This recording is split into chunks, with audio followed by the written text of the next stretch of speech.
Hey everybody, just going to take a quick break from the show to tell you a little bit about Shutterfly. If you're like us, you take a lot of pictures because you have a camera right in your hand all the time. How would you not take a lot of pictures? And we're taking all these pictures, more than we've ever taken in the history of the world.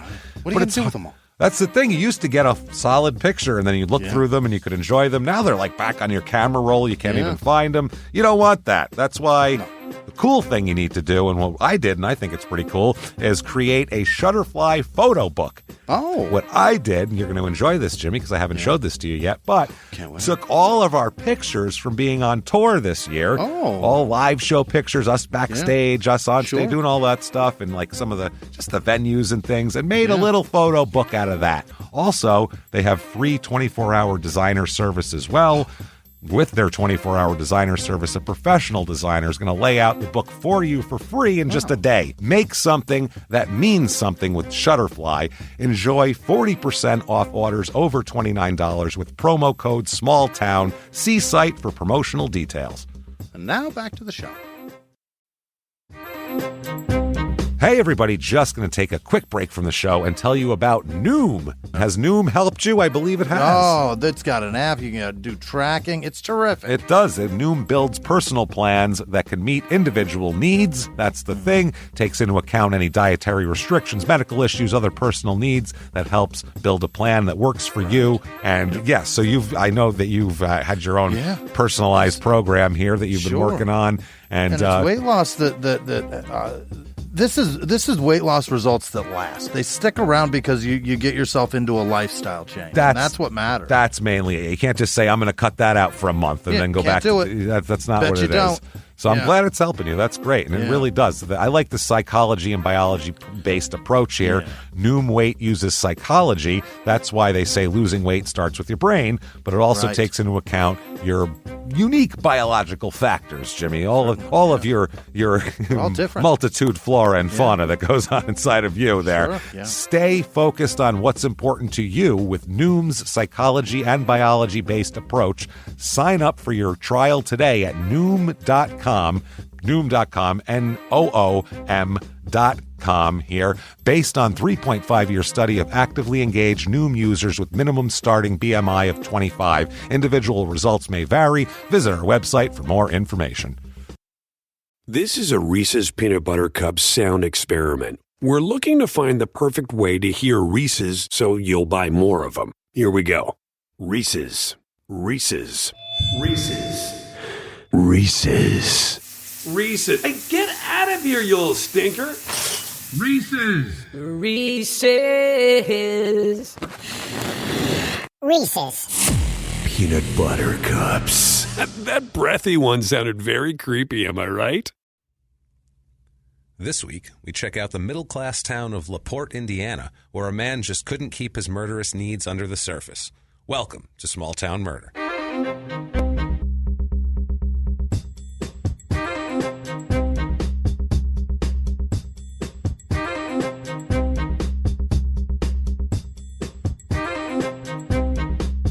Hello, everybody, and welcome back to Small Town Murder. Yay! Oh, yay is right. My name is James Pietragallo. I'm here with my co-host. I am Jimmy Whisman. Yay indeed for murder. Well, yes. Not yay for the people who were murdered, but yay for a story about murder. Yay for murder talk, let's say. Yay for murder discussion. Thank you guys so much for everything this week. Yeah. Again, God, you guys are the best listeners in all of podcastdom. That really is true, for honestly. Sure. Honestly, when you look at everything, where you guys have put us so far, just on the charts and things like that, we can't thank you enough. And it really is all you guys. Yeah. It really is. Those iTunes reviews that we ask for every week. And by the way, if you have not given us an iTunes review, get on iTunes, give us 5 stars. It helps us out, as we're explaining right now.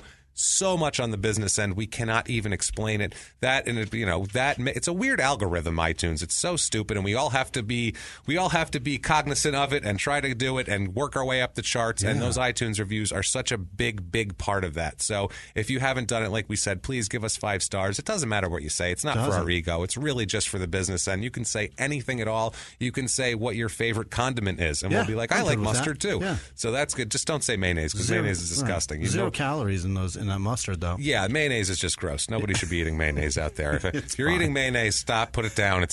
it's not good. You shouldn't have it. Listen, James doesn't eat it. There's more for you guys. I would outlaw mayonnaise if it was possible. All of outlaw it. But yes, those iTunes reviews are incredibly, incredibly helpful. So please get on that. If that's not enough for you, sometimes it's not. Sometimes these people, they are so nice to us. It's ridiculous. They like the show and they want to dig deep, and we appreciate it more than anybody could possibly appreciate it. You can go to patreon.com/crimeinsports. Yep. That's our other podcast, so you know all that money comes to us. So that you can make a donation there. Yeah. If you want to do a one-time donation, you can do that also at PayPal. You can just use our email address, crimeinsports@gmail.com. Which one? Crime in sports. Crime in sports. Right. IN, like IN. the opposite of out. Absolutely. Right. Yeah, not crime and sport, not crime in sport. It's crime in sports. Right. So there you go. Got that. If you want to do that, like I said, there will be no more too appreciative people on the face of the earth than that. There isn't. Because it really keeps us going. And we'll explain a little later on in the episode exactly how much you keep us going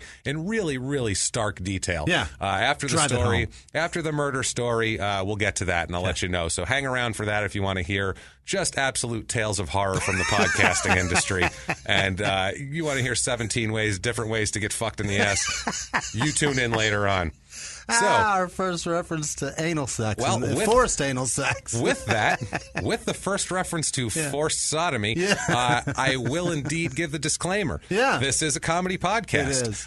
We make jokes. We're stand-up comedians. We are. All the facts are real. The research is real. The cases are real. One thing, we never, ever try to or make any attempt to denigrate the victims or the victims' families or anything like that. They deserve respect. They deserve respect. And our jokes come from small towns. Our jokes come from things like that, bumbling police forces, murderers, that sort of thing. But that's what this show is. And it's a comedy. And we say, we kind of give you...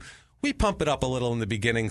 We brace you for worse than we give you. We're honestly not that bad. We really are. As we like to say, we are assholes, but we're not scumbags. That's the truth. And that's the way it works. So if you're on board with that, great. Come on board. We're so happy to have you. We're going to have such a good time. If you're not on board with that, don't come in. No. Don't come in. No. There's a law that, let's say you and your friend go to rob a liquor store together. Yeah. Once you guys are in the car with guns and you're planning to rob the liquor store, everybody's guilty. If that guy kills the clerk, you're guilty of murder too. It doesn't matter. So right now, you're coming into the liquor store with us, and if we, on a whim, decide to spray that clerk's brains all over the cheap vodka and cigarettes she's got behind the counter, you guys are responsible too. So don't fucking tweet us later and say you didn't know we were going to shoot him, because you know what? You knew we were robbing the goddamn store. You had your fucking pistol. You knew that little tiny Korean lady was in danger. You knew it when you walked in the goddamn door. So here we are. If you're still here... So she gets for telling me hurry up and buy. That's right. If you're still here, it's again my partner, Andrew Jackson. Over here, you can't go the first 8 minutes without making some... I love it so much. He never tries, and it always comes out. I love it. Without further ado, though, never mind all that, because everybody left here are people that want to have fun, hear stories of murder, and laugh a little bit. And let's do that. Shut up and get murder. That's what I'm talking about. Let's do it. Let's head to the Midwest, shall we? Speaking of excitement... Yeah, there's all kinds of it. This is an exciting place. We're going to LaPorte, Indiana. Oh boy. Is that the Midwest? All right. Yeah, the Midwest. I was thinking we're going to the Middle East. Jesus, I'm stupid. We're going to Oman this week. I was picturing Louisiana because it sounded so French. LaPorte, it's the door. Yeah. And I don't know why they named it an Indiana state anything French. Well, they got French lick there too. That's true. There's all kinds of French shit up there. Some sort of French connection with Indiana. I don't know if the French Canadians came down and hung out there. It's right beneath the lake, so they might have. Maybe they sailed across and hung out there for a while. I don't know what the hell went on back in the day. Who knows? But somehow they got the fries. They got it. Well, they got fries there. I know that. That's as French as it gets there now, though. Yeah, I would imagine sure. so. And there's plenty of fries in the Midwest. If you've seen the profile of any of these people from Silhouette, I've been through the Midwest. There are French fries, trust me.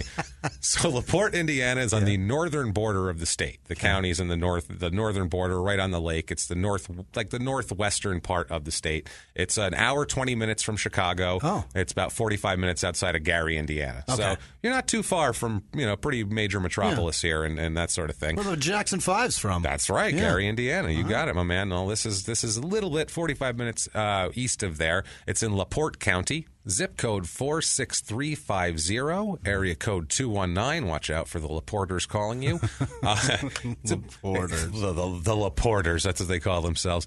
I don't know what they call themselves, but they should call themselves the LaPorters. Yeah. But it's a kind of a little larger for a small town. It's a 12.38 square miles, so that's a little bit. We've been dealing with towns lately. Yeah. The last one I think Less was than a mile. 0.8. Yeah, it's just like a city block.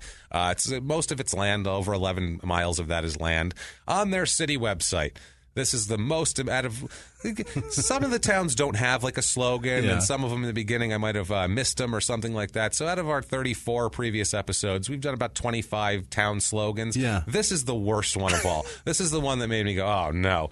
All of them are like, no creativity? No, it's just douchey. Okay. It's the city of douche is what it should be. That should be their it's called, it just says LaPorte, the hub of awesome. What? The hub of awesome. I doubt there's anything awesome there. That is that's the hub of it, though. That is the worst. That's where all awesome ever. starts. It starts there and branches out. If they're in the middle of the country, all the awesome that's on the coast or anywhere else is spread out from LaPorte, Indiana. It is the door to awesome. That's what it stands for. The city of douche. LaPorte's established pretty early for a Midwestern town. It's 1832 is kind of the settlement here. It was purchased. They built a sawmill in the first year. Yeah. It's either a sawmill or religion. It's what brings people to these towns super early. Sometimes a train. Sometimes a train never, comes through. Oil. Never oil. Never. Usually there, before we found oil, everything was settled. Right? That's why. You're not thinking like that. That's what's... Oil. Only out west you might find some oil things, but anywhere else, not quite. The first settler actually built a permanent cabin that is pretty much right where the courthouse square is now. Okay, so it's still there. It's still there. The courthouse is still there. Absolutely. They built the courthouse in the late 1800s, which we'll get to, and it still stands today. They did major refurbishing on the whole thing, but they built it in 1892. Okay. 1833, they established a federal land office there in LaPorte, which is where people would come from everywhere else. Register their boundaries? Well, they'd just come in and they'd buy land from the government. This was like newly open land back then for people to settle. So it was like the land rush. You'd show up and you'd say, I put in a claim for some land, and you'd buy some land from the government in Indiana. And it becomes LaPorte, and then you ate French fries, and you're very happy. Okay. 1836, they establish a newspaper. 1842, the LaPorte Medical School is there, which actually, one of the graduates of that medical school was William Mayo, who's the the founder of the Mayo Clinic. Fantastic. So that's interesting there. So they gave something, that's the hub of something. Not awesome quite, but medicine maybe, or something like that. It's somebody that gives a shit about people with tough diseases, man. Yeah, not that's bad. Great. Yeah, the Mayo Clinic's a great place for people. It's terrific. They do wonderful things for people really everywhere. 1852, by that time, there's 5,000 people there already. Holy shit. So that's a good honking town back in the 1850s. That's great. 1850s, that is a good-sized town. Yeah. I mean, they didn't those big cities and your little tiny towns, and that's a good one. I guess there's some sawmill jobs. You go there, why not, Also, too, free land. Yeah. Or maybe not free, but cheap, I'm sure. With a little bit of awesome sprinkled on it, you're into it. Lots of awesome sprinkled on there. It's the hub of it. How could it not be everywhere? There's awesome on everybody.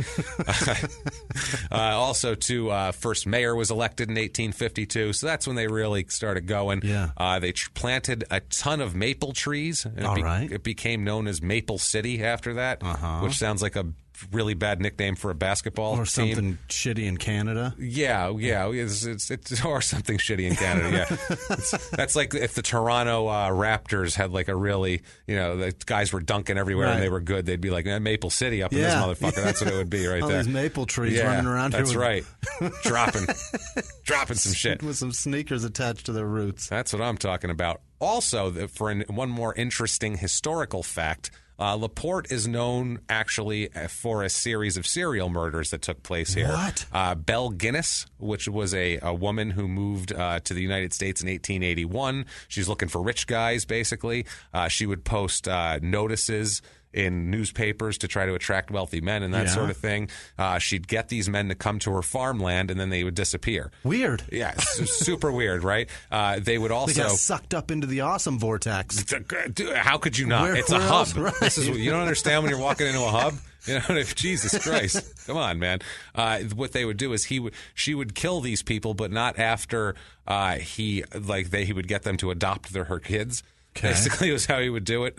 Anyway, in the end, they found the remains of over 40 men and children on her property. Oh, Jesus. Yeah, she eventually burned down her own house to make it look like she died inside, but they eventually figured out the body inside wasn't hers. Yeah, because it had a dick on it? Yes, probably had a dick, or it was like, 3'3". Right. It was tiny. Right. She withdrew all of her money from her bank accounts, took off, and has never been tracked down. They never found out where she died. Her. Holy shit. She's just the Black Widow of Sweet LaPorte. Pete. So that's a crazy-ass story. My God. So this town has... And that's not what we're covering Not today. at all. We're covering a worse person than that, if you can imagine. A way worse person than that. Not 40 people this person didn't kill, but I feel like the way it was done was worse than that. My goodness. So this town has a history of murder, but not recently. Okay. We'll get into that with some statistics here. Population at this point, a bigger small town, once again, 21,916 people in this town. So a good-sized small town. Yeah. That's pushing the upward envelope of our small town. City. Yeah. I usually do about 25,000 is about my limit, unless it's it's a smaller town. Unless it's like there's 29,000, but they're not near a major city at all, and I'll make an exception for that. But this is almost a small city at 21,000. That's a good amount of people. Almost, but the feel of it is not at all like that. It's a very small town feel. You'd never know it was an hour 20 minutes from Chicago. The way it is, it's a very small town. It's rural. There's a lot of woods and things like that. Lots of dirt roads. Yeah, it's very people live a nice rural kind of a lifestyle there, especially back when we're going to talk about in the early 80s. It might be a little different now, but median age in this town is right on target. It's less than a year away from our normal target. 35? 37.4 is normal. This is 36.5. Okay, 36 is where they're at. Not bad. Yeah, they're good. They're fine. Yeah. Female-male populations are pretty normal. Everything is pretty damn normal in this town. All your marrieds, your not marrieds, the widows. Everything. This is small town USA. Gotcha. Little flag and a parade. You bet. This is the place right here. The hub Folding of awesome chair right here. Folding chair on the 4th of July with a hot dog. And Shriners throwing candy at your kids. Your belly out, That's it, all right that there. shit. Yep, absolutely. Beer in your hand, waving. I'm sure despising minorities. Right. And speaking of that, let's get to the race of this whole place here. Race and religion, 85% white. You bet. So pretty white. Yeah. About what you'd expect for Indiana. I mean, Gary's actually very, very black. Yeah. But this is not Gary. This is what I mean. You wouldn't know. This is away from everything. Yeah. This is its own little pocket here. 0.20% Asian. So that is very low. Yeah. Not even half a percentage, not even a quarter percentage. Little over 11% Hispanic, which is less than the average, but still more than you'd expect for Indiana. Yeah. But, that's making up the difference here. Religion in this place, 36% of the people identify as religious, which is actually more there. It's less than the average of about 49%, and less than I'd expect, honestly, for Indiana. That general area, for the Midwest, I would really not expect them. That's just my ignorance. That's nothing to do with, That's my stupidity, it's for just sure. Just assuming you figure, the Midwest and the South, it's part sort of the Bible Belt. I mean, it's up by Chicago. It's the North Bible Belt. It's the North Bible Belt. I've been through Indiana. It seems pretty conservative to me. Mike Pence was their governor, so I mean that seems conservative. You know what I mean? That's true. Jesus Christ, that guy looks like he runs an Eagle Scout troop does. somewhere, Holy and may or shit. may not touch the kids in it. But let's get going here. 13.4% of the people are Catholic. Yep. That seems to be the main breadth of the people are Catholic. Some are other Christians, that sort of thing, Methodist, all that, Lutheran. 0.30% are Jewish. So there's a couple people. I like a couple. it. That's I not like bad. it. 0.56% Islam. So I mean, That's fantastic. Muslim people too.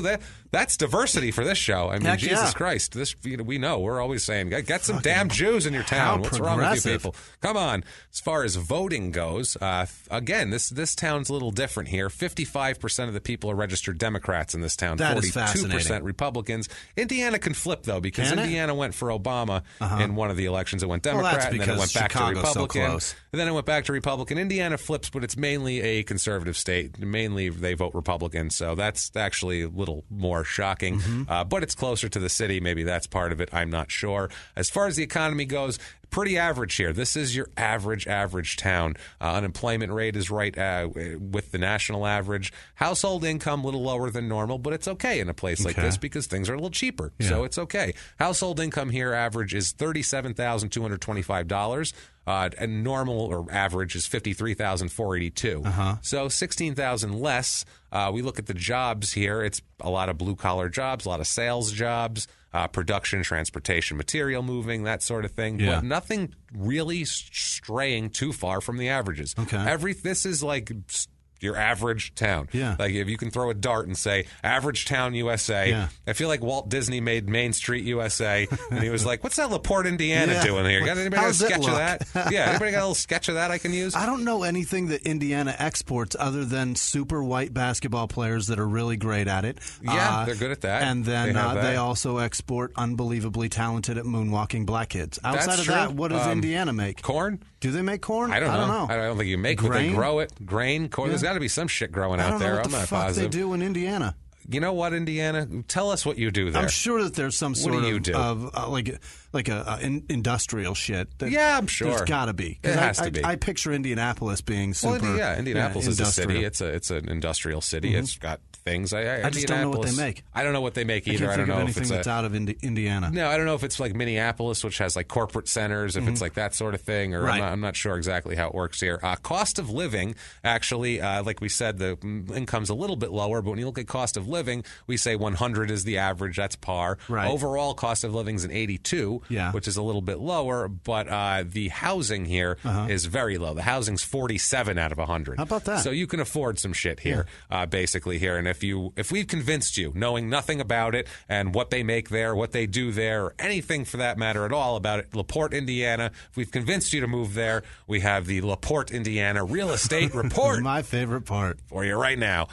The average two-bedroom apartment there is about $760, which is about $400 less than the average, great. so not bad. The houses, though, very, very well priced here, as we'll find out. Okay. Found a two-bedroom, two-bath, 1,250-square-foot house, $134,000. That's great. And it was nice. It wasn't a tear down. It wasn't looked like they took the copper pipes out of the walls. Right. It's like a nice house for $134,000. Ceiling fans aren't all sagging. Yeah, it's a decent house. Yeah, no, there's not. I think the popcorn's off the ceiling, that sort of thing. 4-bedroom, 3-bath, 3,500-square-foot house. Whoa, that's a big house. There's a lot of house. That's a lot of house. $275,000. That's unbelievably which is affordable. A great price. Yeah. And then a 5-bedroom, 4-bath, 5,200 square foot. That's a mansion. You could rent to that out to people that you don't even know and you'd never see them. You would never get to know them because they'd be over there. $389,000. That's unbelievable. That for less than $400,000 is it's insane. You could put up a wall halfway through that house, never see those people, and still make your mortgage. It'd be terrific. Yeah, $389 is not bad for that at all. Really, you could rent out a couple of rooms and pay your mortgage and never have to worry about it. It'd be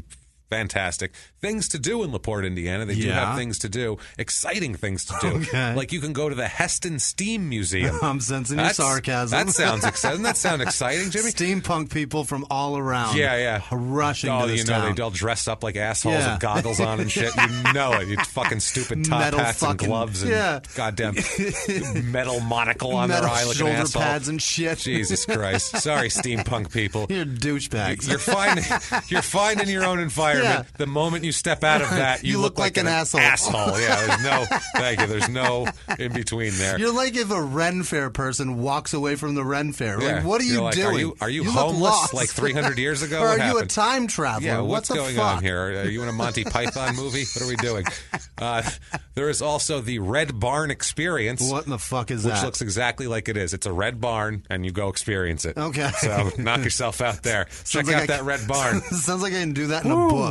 Either that, or this is what I mean. How this is? It's a bigger city, but it's a very small town. The other thing they're touting on the town website, huge, is the night bike ride. Oh, they're into bicycles. The night bike ride. The ride was rescheduled because of severe weather on July 21st, Jimmy. So that happens. The ride will take you on. Now listen to this wording here and tell me if this sounds leisurely to you. The ride will take you on a leisurely 13-mile starlit bike ride through the city. No. Leisurely. Why does it take 13 miles? 13 miles on your bike. Please, just a stroll. We're going to go down every cruise. Fucking street in this town. Multiple times. It's a 12-point. It's basically the square mileage of the town. You're going to cover every square mile of the town. We're going to go for a fucking marathon on a bike. No. It does say, please note, this is not capitalized advised, a race. Okay. This is not a race. Nobody be weaving in and out, knocking old people down. There's going to be Bill with his beer on the back in the middle of the pack. I'm not sure if that's allowed, Jimmy, because they're very strict. Let me get into the rules. All participants must wear a helmet and have a headlight and taillight on their bike. Okay. No fucking around. Can I drag a trailer with my ice chest in I'm it? sure that's fine. It's Indiana.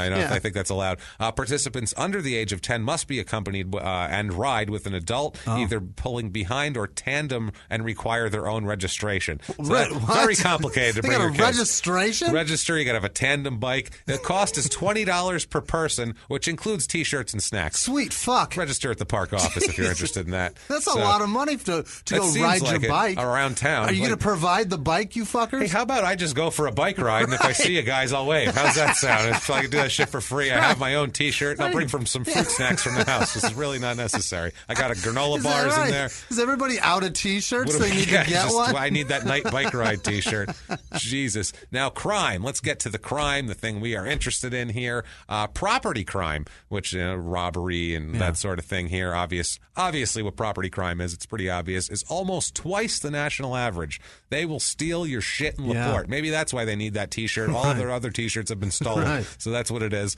So almost twice the national average, which that's high. Violent crime, on the other hand, in this town is less than half the national average. Okay. So they're not violent, but they'll just steal your shit. They'll steal it, and if they get caught, they'll walk away. Exactly. Seems like they have probably a few people on meth breaking into cars. Like, and they'll drop your shit and run if they... and they'll take off. They shuffle into I get back on my bike. I was just doing the bike ride. I wasn't stealing shit. I swear. Wait, that's my bike, too. What are you doing? What are you doing, asshole?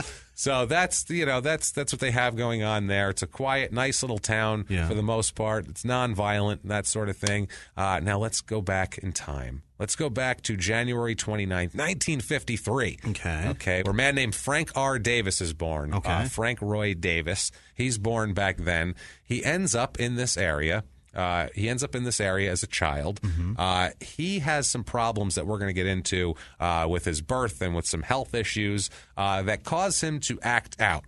He has no control over himself, basically. He acts out. He does a lot of things that are considered very strange and considered sort of dangerously strange, which honestly, we're talking about at the age of 14 right now. We're going to get into what he did real quick. This is 1967. So strange behavior in the Midwest in 1967 could pretty much be his hair was starting to grow below his ear. You know what I mean? That could be anything for that. But I'm going to go ahead and take their word that they actually thought and knew what they were doing for what happens in the future. I feel like they did it. But they also might have caused what happened, as we'll get into here.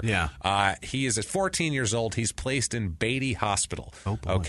This is sort of an institution where he can go for his problems and how he's been. So obviously a bad start if you're 14 going into an institution. He was placed in an adult ward at 14 in an adult ward with mental patients where he was sodomized. Oh, fuck. Not only by other inmates, adults, but also staff, too. Oh, Jesus.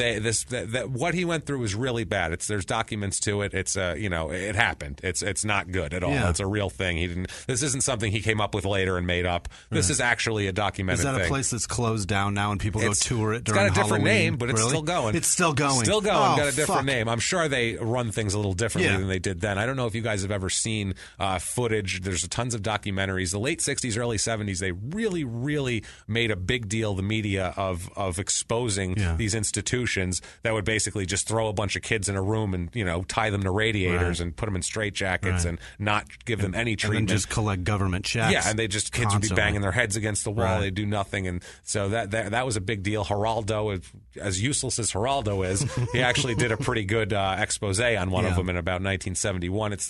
There's a documentary called Cropsy on Netflix that's about kids that had a closed down institution in their neighborhood, and that's the institution that he got closed down. It was a horrible, horrible place where horrible things happen, and I feel like this is the exact type of place that is. He was committed there for 1 year, Frank was. Oh, my God, a year of torture? Sodomized and abused the entire time. I mean, from the moment he got there, for the entire year, he was just abused horribly. So by 1971, He is in Union Mills, Indiana. He's had this horrible experience, obviously, behind him. Now, we don't know what his problems were before, but I guarantee you they're worse now. Yeah. Guarantee you. Whatever happened, that didn't solve it. You know what I mean? He didn't come out going, whew, all right, I feel good now. Let's join the Boy Scouts. Yeah. That didn't happen. Shake that off. Yeah, that didn't happen at all. Well, tuck my butthole back in and walk on my life. Well, walk this off here. Let me try to walk this off. And he tries to walk this off all the way to June 3rd, 1971, when a 13-year-old boy named Dwayne Bush is reported missing from his home in Union Hills, Indiana. They thought he was a runaway at first. Apparently, this was a troubled kid. Yeah. This Dwayne Bush, he had some problems with his parents and some problems with the juvenile court system and authorities and cops lately. So they thought he ran away, and they thought he was just running away. And Alpha Dog. Yeah, and in 1971, too, it was a little different. If a kid ran away, he might just be gone. Right. Like, he ran away. I don't know. You can get a hold of him. I'll track him down on Facebook. Right. Like, there's no, he's gone. Call his cell phone. Yeah, if he calls, great. If not, I don't know what to do. We tell people to look for him. So they just thought he ran away, and they thought he was off being a delinquent. Turns out that 3 months after that, a hunter finds his scattered remains of his skeleton in the woods 5 miles outside of town. Hunters. He had been kidnapped, sodomized, and strangled. Jesus, they could figure that out from the remains?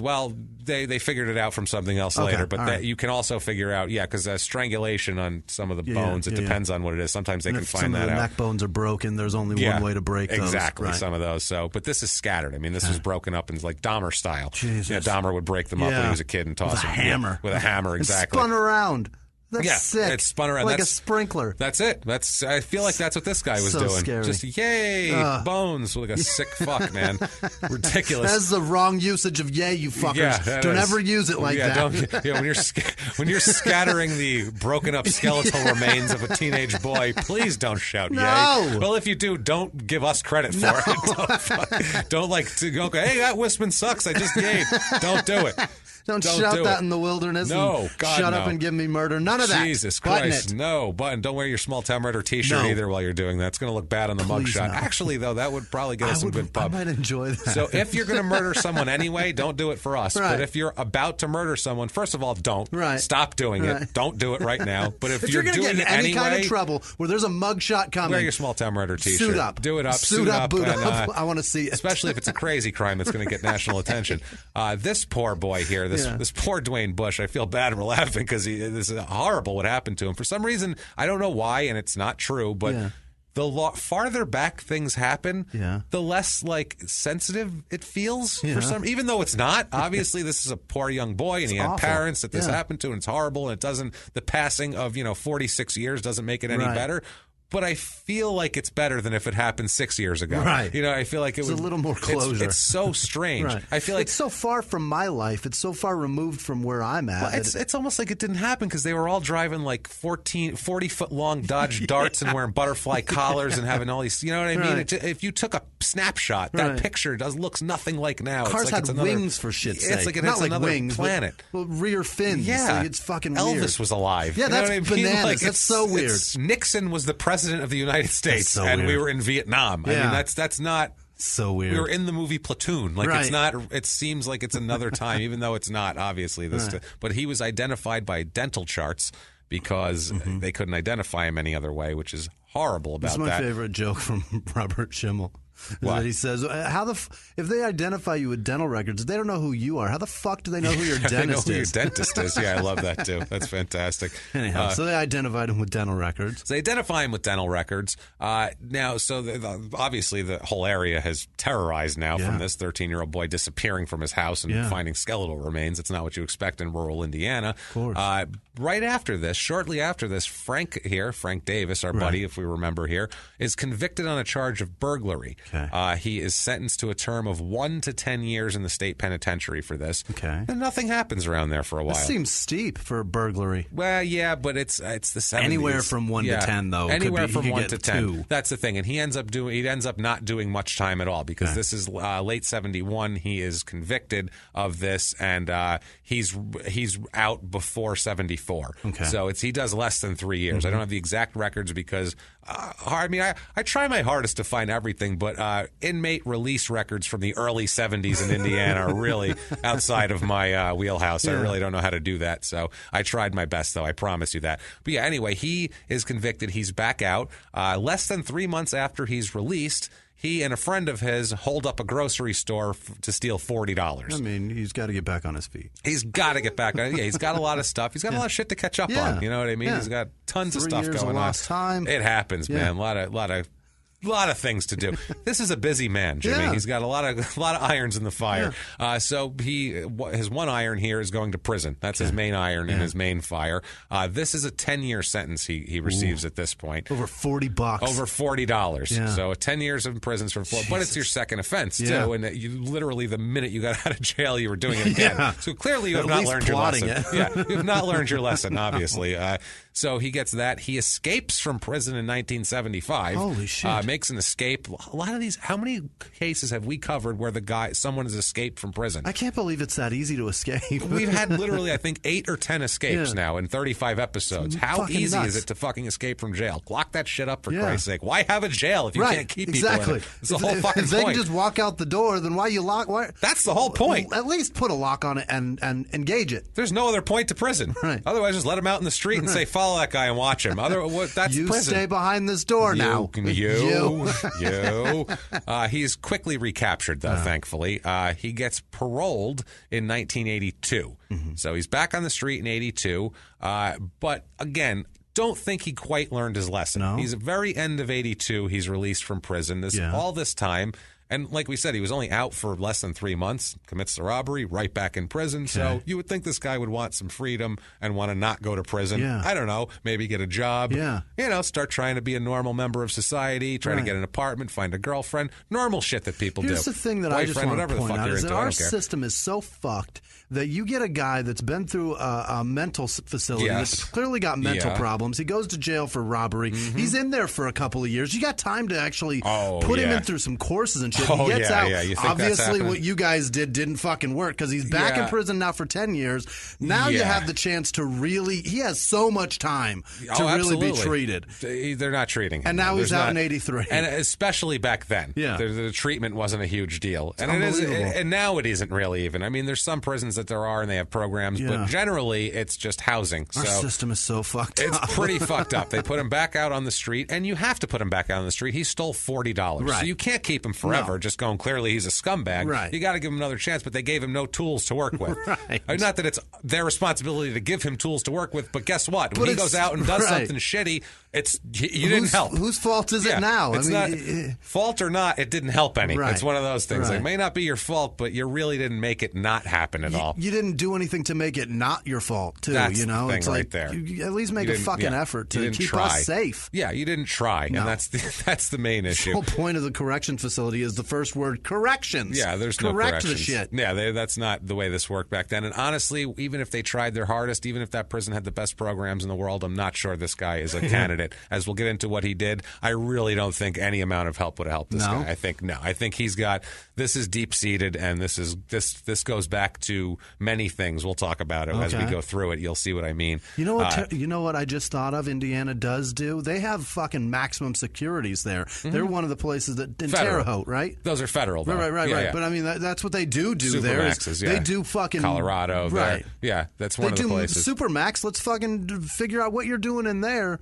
You're putting those people through courses and classes. Yeah, and that's the treatment. federal government, though, not the state government. You got a point. Which is a little better funded. Yeah, a lot better funded. I've seen a lot of prison, like inside prison documentaries. The federal prisons look nothing like the state prisons. They look so clean. They look like they're actually a facility, like a government facility, rather than behind some guy's barn, which is what half of the fucking state prisons look like. They're total shitholes. Private funded horse shit. That's what it is. Yeah. January. That's the other thing too. Federal prisons aren't privatized. Right. So that's the other reason we have that. They got some fat cat living in Texas, not even in Indiana. No, profiting off holding those fuckers in those cells. Profiting off of this asshole getting out, and then on January, going right the fuck back on January 10th, 1983, when a 15-year-old boy leaves a store in LaPorte, Indiana. He'd been playing an arcade game in the store. 83, man, that's arcade. Yeah. Central Double Dragon, right there. Babe. He went out there with a pocket full of quarters ready to throw down. So I don't think Double Dragon was out yet. I'm sure he was rocking Pac-Man and Hubert and Pac-Man or some shit. Galaga, some shit like that. Something, definitely. It's about 5 p.m.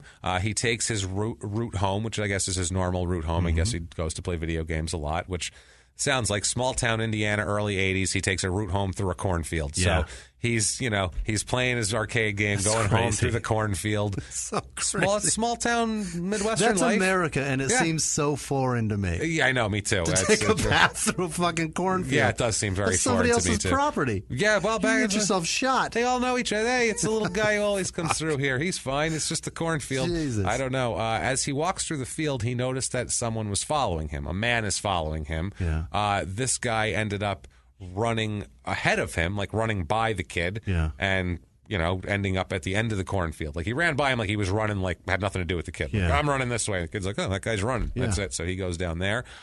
He ends up at the end of the cornfield. This kid gets close to the man by the end of the cornfield. I don't think he was too worried about it, though, because it would have been like, well, he would have done something to me in the cornfield if he wanted to do something. He doesn't need to do it here. But as he gets closer to this man, by the way, spoiler alert, this is Frank Davis. As he gets closer to this man, Frank Davis, Frank grabs him and pulls a gun on him. Oh my God! That's a escalation right there. Yeah. That's a little more than stealing $40. He's escalating. He's up the penalty. But he's not really escalating because we'll find out 1971 happened, as we talked about with Dwayne Bush. Who do you think did that? Yeah. This is wasn't the 13-year-old? No, that's weird, right? This is just stepping right back in, man. Wasn't the cornfield running kid? No. You'd think it would. All his arcade games, he kills people and spreads their skeletal remains. That's what happens, man. He's a trespasser at minimum. You know it. Frank forces this poor kid into a wooded area. He tells him to sit down, and he starts talking to him. Okay? This guy here, Frank, knew everything about this kid. Somehow. He knew where he lived. Yeah. He knew his sister's name. He knew his girlfriend's name. Oh, my God. He knew everything about him, which is super weird. If some guy in a cornfield you've never seen before pulls a gun on you, drags you into the woods and tells you everything about yourself, you're going to be like, what the fuck? Do you work for the CIA? What is happening right now? The kid obviously asked Frank, how do you know all of this? Yeah. And Frank told him, well, I just do. Yeah. Which is even creepier. So I would scary. want an explanation. Yeah. Little time goes by, and they're in the woods still, and Frank makes the boy move to another part of the woods.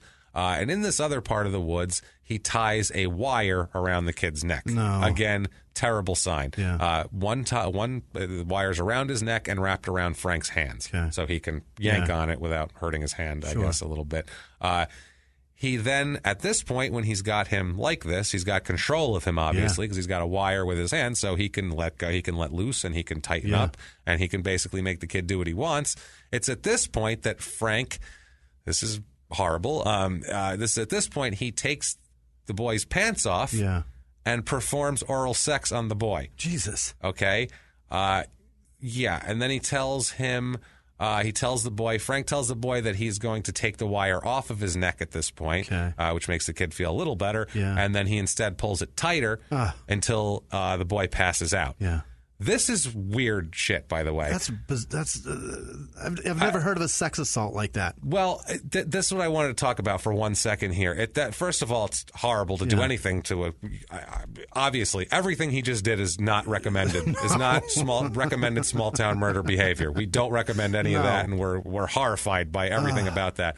But it's so strange. It's a weird thing. Have you ever seen Dope Sick Love? We've talked about this documentary. Such a great documentary. It's a great documentary about crackheads in the street. And in this, the guys who are crackheads, every crackhead in these documentaries, they're all a prostitute of some kind. They're all selling their ass in some way or another. But the guys, they don't sell themselves to get fucked by other guys. They pay to get a beat. It's people so creepy. pay to blow them. Yeah, it's so weird. People call them up and they say, come over to my house, and then they pay them and blow them. It's so creepy. So you walk away with money and a blowjob, which is the strangest financial transaction I've ever fucking seen in my life right there. Which is like a dream for a guy if it's like a hot chick. Well, yeah, that's like, you don't go to the drive-thru at McDonald's and they go, here's your food and here's $12 back, like the cost of it, too. You're like, what is that? Like, it's the weirdest shit. Here's a $20 for my food and here's $36 change. What? I get that this is a fetish thing and he's got I get that this has nothing to do with that, but it just lets you know where the psyche is. It's fucked up. up. I tried to put it in maybe he's that's his point. That's his, whoever these guys are that hire these crackheads to blow. I feel like that's where this guy is, except he's not hiring anybody. No. And guess what? He has a predilection for teenage boys because. Shitty. Guess when he was abused? Right around this time when he was 14, and we all know psychologically with this, and I feel terrible saying this, but it's statistically true. Mm-hmm. If you're molested as a child and not your fault, obviously.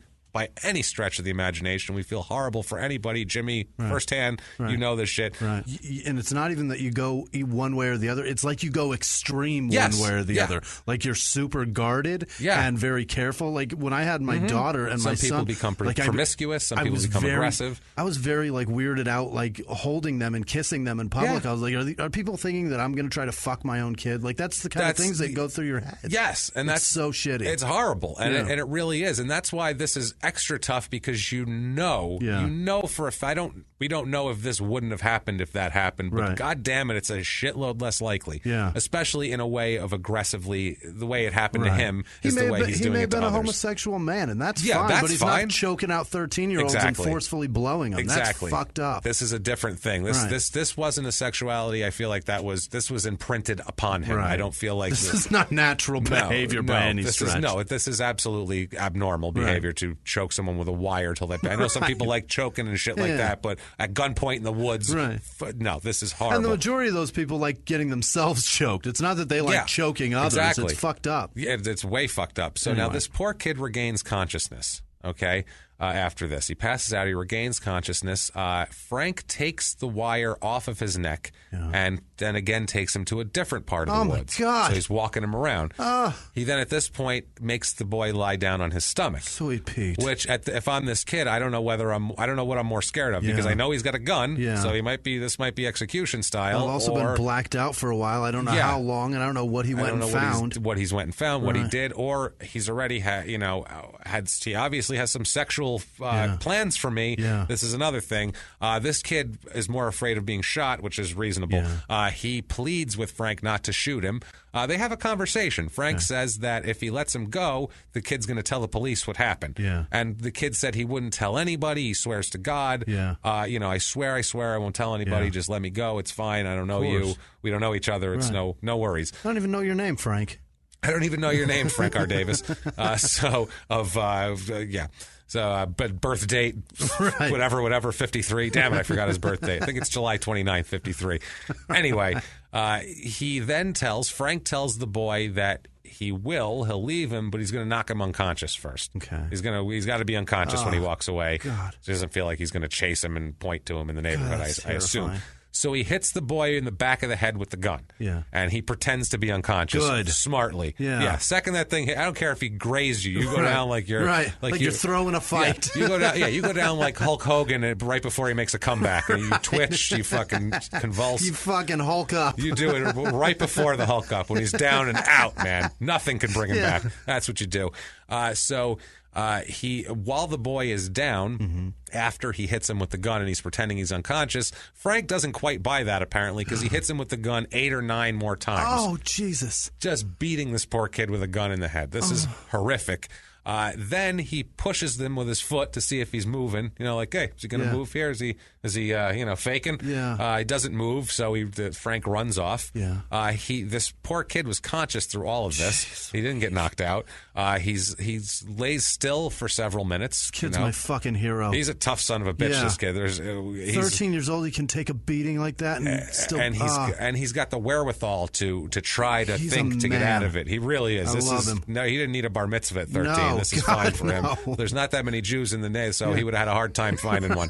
So I don't know, but this is the worst way to be bar mitzvah ever. No this doubt. This is the world's worst bar mitzvah. That's the worst Nagila Hava ever. This is like worse than if they hired a clown for you. This is way worse. Way fucking worse. Holy fuck. So he gets up. This poor kid gets up. He's bleeding, obviously. He's been pummeled with a gun. He feels dizzy and lightheaded, obviously, because he's been pummeled and losing blood, but he's able to walk all the way to his house. My man. He gets to his house. His mother obviously freaks the shit out as any parent would. What the fuck happened to you? Takes him to the hospital. This young boy at the hospital says he's never seen the man before, but the man told him his name was Frank. Oh. That's all he got out of him. His name was Frank. Yeah. He couldn't even make up a fucking name, this guy. Bill. Right. Todd. Right. Make up a goddamn name, you idiot. I'm glad he didn't, but fucking moron. I mean, so much for my hero keeping his promise, though. Come on, kid. Come on, kid. What are you doing? Jesus Christ. You swore to God for Pete's sake. He's a survivor, but he's dishonest. Let's be realistic here. Let's be honest. I love this kid, though. You poor kid. I know, man. Good kid and I didn't even tough want his kid. name. I love him. No, his name wasn't really out there very much. I did some digging and found it, but it didn't look like he wanted it out there. It looked like it was hidden in most places, so I'm not gonna bring it up. Let him live his life of whatever he's living. Yeah, I try to only bring them up when they're when they're out there a lot. Center of the trial, and the star witness, and all that stuff is out there. They're in the newspaper a lot, but if I have to dig it up in some court document or something, it's not in any of the newspapers, and there's no need to do it. June 16th, 83, during the day, this is during the daytime, there's a teenage boy named Darren Reed. Yeah. He's a 15-year-old kid.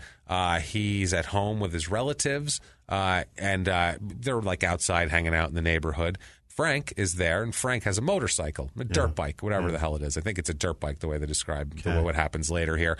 And he lets the kids in the neighborhood use it. Really? He's like, hey, you guys want to go for a spin on my bike? Go ahead. Yeah. So the kids are like, cool, fuck. I mean, you're 15. Kid's letting you ride his dirt bike. Guy's letting you ride his dirt bike around. What the hell, right? Yeah. Who cares? So they're riding it around. And he's not that old. He's only 30 at this point. Yeah. So a 30-year-old to a teenager, Jesus. That's that cusp. Yeah. That's like an estuary, that area of like, he's not like my dad yet. He's like sort of young. Like, it's like a cool older brother type of thing at that point, or like a cousin who's like it's almost on that creepy edge. You're to where right why on the are you cusp. hanging out with kids? Exactly. But if you're just in the neighborhood and he was there and he happened to have a dirt bike, hey, he's just but to kids it's not creepy. It's that estuary period. To 30-year-olds, it's like it's fuck creepy. You doing? But to a 15-year-old, it's like that dude's 30. But if he was 40, that's you're fucking like, weird. That's weird. You're in my dad's. This is creepy. But 30's like, oh, all right, he's he probably is. I don't know, whatever. So he lets the kids. A cousin, for fuck's sake. Yeah, that's it. He lets the kids ride the motorcycle, and then Frank and Darren make plans to meet up later in the evening to hang out, maybe ride the motorcycle some more, whatever, that sort of thing. So about 10 o'clock, Frank hides by some railroad tracks where he thinks Darren's going to be coming out. So he hears Darren walk by, and Frank calls out to Darren, and he stops. Darren stops, and they talk, and Frank gives Darren a beer. They sit there and they drink a beer right away. Then I'm creeped out from that immediately. An old guy giving him beer in public. Yeah. That's super weird. After a few minutes here, they're hanging out. They have a beer. Darren says, I have to go home now. Yeah. So, time's a wasting. Got to get going now.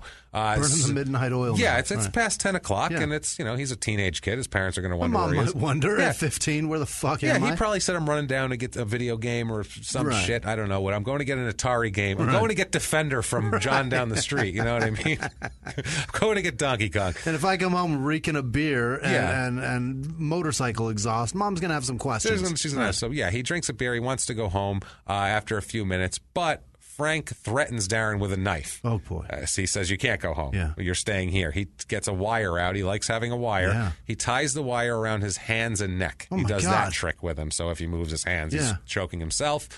He takes Darren into some weeds beside the track. Oh, fuck. Over here, again, we know how this is going. He performs oral sex on Darren. Jesus. Again with the wire, so poor Darren couldn't even defend himself because his hands were tied to it. If he tries to punch the guy out, get him off his dick, he's going to choke himself. It's horrible. If that's not enough, after that, he doesn't make the mistake he made the first time. Yeah. He makes sure to choke this kid to death with his hands, which is much more personal than the wire even. Because it takes a while. It takes a while. You have to. You have to be a special kind of piece of shit to be able to strangle someone with your hands. Right. You really do. Yeah. Hey, shooting someone, stabbing someone, horrible. Right. But I've been mad enough where I could definitely have shot somebody if I had the opportunity and just a slight lapse of something. You guys have heard me fly off the handle. It could happen. That's why I don't have any guns or any weapons in my house. Not even that. If somebody picked up a weapon and I'm mad enough, fuck it. It's self-defense now. Yeah, this is wow. Fuck, man. This is crazy. What he does here is then he carries Darren's body across a field and across a fence and leaves it in the weeds just to be so trashy. found. Leaves it in the weeds. Horrible, man. So this guy is on, and that's 6 months he's been out of prison, and he's already had 2 attacks, and one of them, he learned a lesson from the first one, and he made sure to escalate it to, oh, no, I have to make sure they're dead. Yeah. That's how it works here. I can't just... God. Yeah. First, he thought, maybe I can just force him to do this and then get away with it, and, if I don't kill him, it's cool. He might have actually thought that. Right. That's the scary part. Now he knows that there's a witness out there that knows his name, too. Yeah, Frank. He knows his name is Frank, but that kid doesn't, unfortunately for him, they never connect that while this is going on. Okay. Hey guys, just going to take a real quick break from the show to tell you about an upcoming show of ours that you might want to come see in Hollywood at the Hollywood Improv. What's the date on that, Jimmy? That is October 7th at 8 p.m. with Dan Cummins. We are coming soon. Do you like it? Oh, your pun. That was a terrible pun, but it's okay. It's going to be us and Dan Cummins from the very popular and amazingly funny good friend of ours, Time Suck podcast, that you should also be listening to. Get out there. It'll be the 3 of us doing comedy. One show. Only one show. One night only. One night only. Very limited availability in Hollywood, California at the Improv. And where might they get those tickets, Jimmy? Hollywood.improv.com. Hollywood.improv.com. October 7th, 8 p.m. Me, James, Dan Cummins. Oh, that Probably sounds that like order. a night. That sounds like a night. Guys, I hope to see you there. If you can't make it, tell your friends in L.A. Let's pack the place with Time Sucks, Small Town Murder, and Crime and Sports fans, and let's make it a night to remember for everybody. Let's have a good time. We're going to be hanging out. We'll come talk to everybody that comes after the show. It's going to be a good time. No one will be turned away from socialization. Hope to see you there, guys. And now back to the show.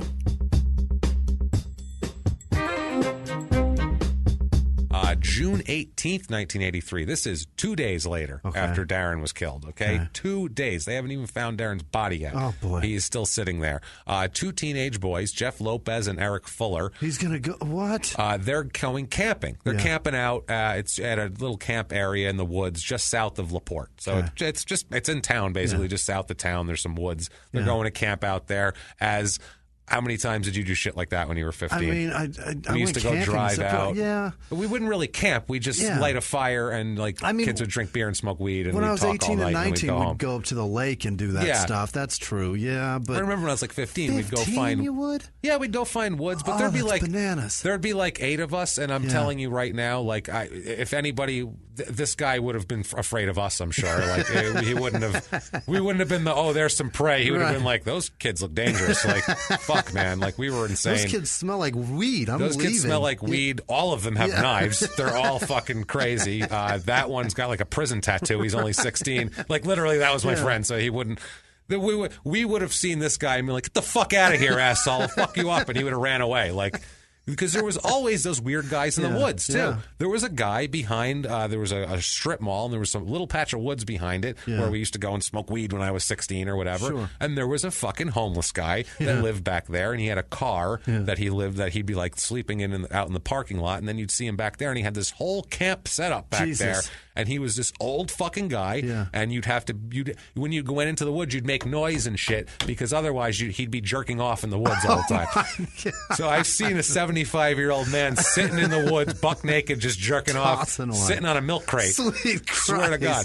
So there are creepy people in the fucking woods, is what I'm getting at. The way to make jerking off and getting caught weirder is be sitting on a milk crate. And then that's so creepy. Where'd you even find a fucking milk crate, sir? Oh, by the way, and then don't stop when 6 teenagers walk by you. Don't stop keep going.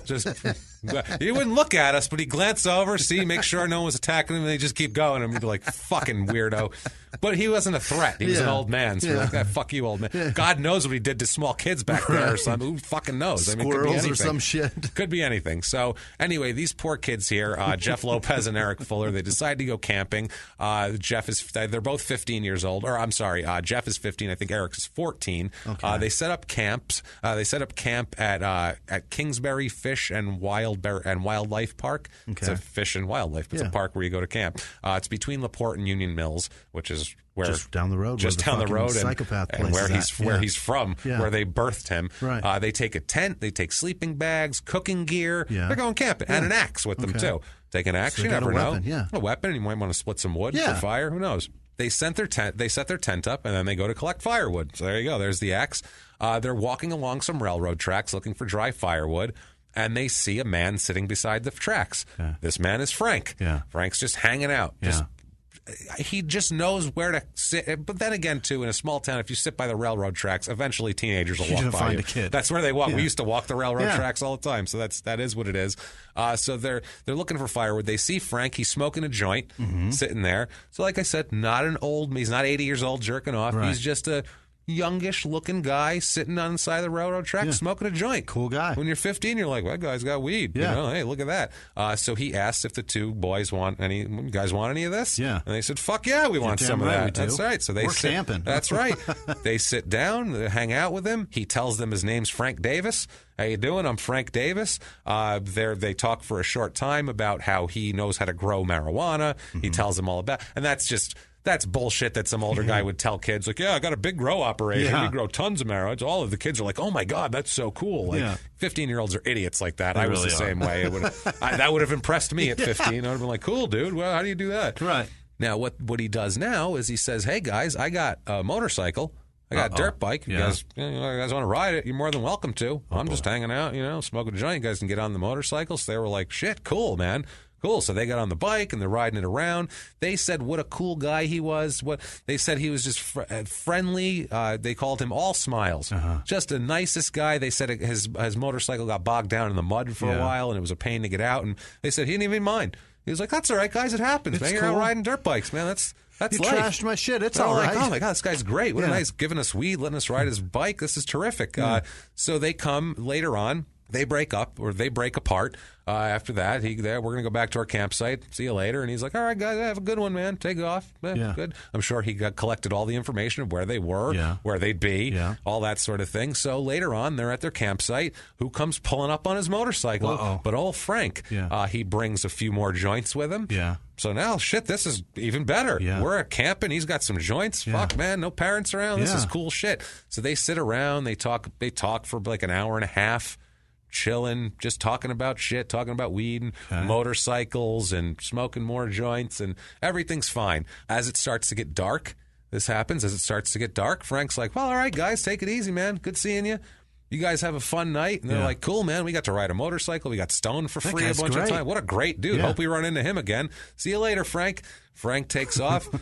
They sit around the campfire like, nothing's happening. They're not worried about anything. So Jeff Lopez, he goes to sleep in the tent.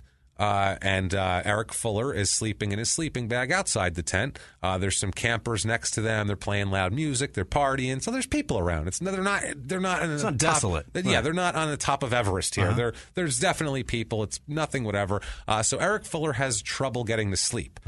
He can't sleep, so he gets up because people try to sleep early when they're camping, and if you're not used to that, that's not going to happen. It's miserable. So he gets up and he goes and sits on a picnic table for a while, and eventually, he's just saying, "What the hell do I do?" Eventually, he gets back down and he actually goes to sleep. This whole time that they didn't realize, Frank has been watching them. Oh my God. Frank is watching their every move. He is off outside of the camp area watching him. Like he in his own words, he says he was, quote, lurking around waiting. So that's very important. That's going to come up a little later. And by the way, yes, we are going a little long this week as a thank you to you guys because you've been so goddamn awesome with us. So I'm into it. Let's do this here. He's lurking around and waiting, as he says. He watches them go to sleep. He watches the partying people at the next campsite because you got to wait for them. You can't go approach some kids with a bunch of people partying. So that all dies down. They all go to sleep. So Frank approaches the campsite. He makes his way into the tent. He wakes up Lopez. He makes him. He has a knife. When he wakes up Lopez, he takes him out of the tent and takes him down the tracks with him at knife point. Okay, so this is bad immediately, and this kid's got to be surprised. He's sleeping. He's separating the boys right now.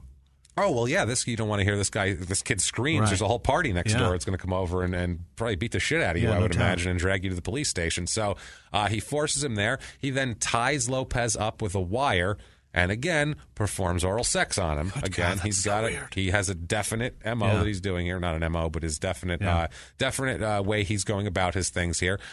He then takes Lopez a little further down the tracks. Again, he does this. That's one place. Now we got to go to another place. He takes him down there a little further and finally decides to strangle him. So he strangles Lopez with wire, with the wire, at least he didn't do it with his bare hands this time, and drags his body off into the weeds. He kissed him while he was dead and then left him there. And that's a detail he provided. He kissed him and then left him there, okay?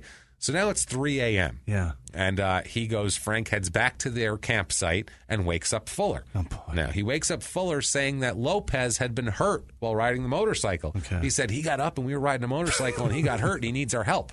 Come on, man, hurry. The things that these guys do when they wake them up, the things the stories that they come up with. It's just a quick, oh my God, things happen, you got to go now. And when you're half asleep, you're like, oh shit, we're going. Where is it? If someone woke you, if I came into your house and we were like, Jimmy, your house is on fire, let's go right now. You wouldn't question me. You'd be like, oh fuck, you'd be out in the yard before. You'd be like, why am I standing out here? The house isn't on fire. Where are my kids? And by then I'm stabbing you after performing oral sex on you. So it's fucking horrible. You know, nobody wants that. So that's what could happen. So anyway, he takes him away. Come on, let's go. They get a little further away from the campsite down by the railroad tracks. And now Frank whips his knife out. Okay. Says, okay, Eric Fuller, you're going to lie down. He makes him lie down. He takes Fuller's axe from him, which is let's take that weapon away from you, big guy. Yeah. He ties Fuller's hands with a wire. Now ties his hands up with a wire, and Frank performs oral sex on him again, makes him roll over on his stomach. Wish my wife had the job that he does. Jesus, or the desire. Christ almighty. Well, let's hope she doesn't strangle you with a wire in your sleep. He then hits Fuller on the head with the axe. Yeah. He's got the axe, and all these guys, they don't chop with the axe. All these axe killers, they want to hit you with the blunt end, which is like, God, it's even worse. Fuck. Hits him in the head with the axe 4 times. Jesus. 4 times. Fuller loses consciousness after the first hit. Yeah. He's out cold. The next morning, or Monday morning, there's some workers that find Fuller crawling out of some brush.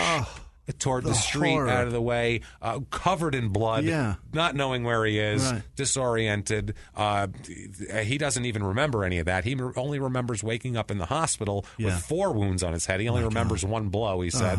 These blows to the head damage his peripheral vision, and he has seizures, dizziness, headaches, nausea, and nightmares, and difficulty walking for the foreseeable future. Yeah. This isn't like this is going to go away in a week. This is brain damage and motor skill damage. And motor skills, and mentally he destroyed this poor kid. I mean, destroyed this guy. Unbelievable. But there is a bright side to this, if you can call it that. Eric Fuller does tell the police that the guy who did this, his name is Frank Davis. Not just Frank. Yeah. His name is fucking Frank Davis. Got a name. Here's what he looks like. He's got a fucking motorcycle. They know all sorts of shit about this kid. They end up finding, at this point too, they're looking around the woods, which while they look around the woods, they find Jeff Lopez's body in the weeds, like we said. That day they arrest Davis because they know who the fuck he is. Yeah. They find the murder weapon. They find the axe, who belongs to Eric Fuller's father. Yeah. It's his father's axe. They find that at the campsite. So they got that out of that. I guess he dropped it back off there, like they must have left it there. Tests on everything revealed no fingerprints.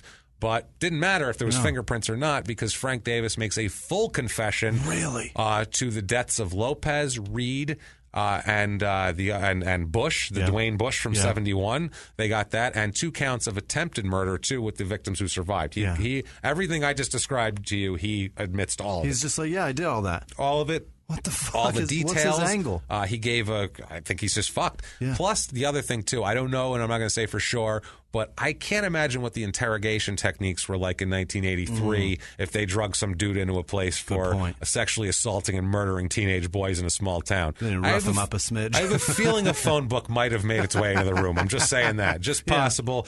They might have worked this fucking guy over, and good. Yeah. God damn it. I'm not for doing that, but if you're doing... This is the ultimate extreme.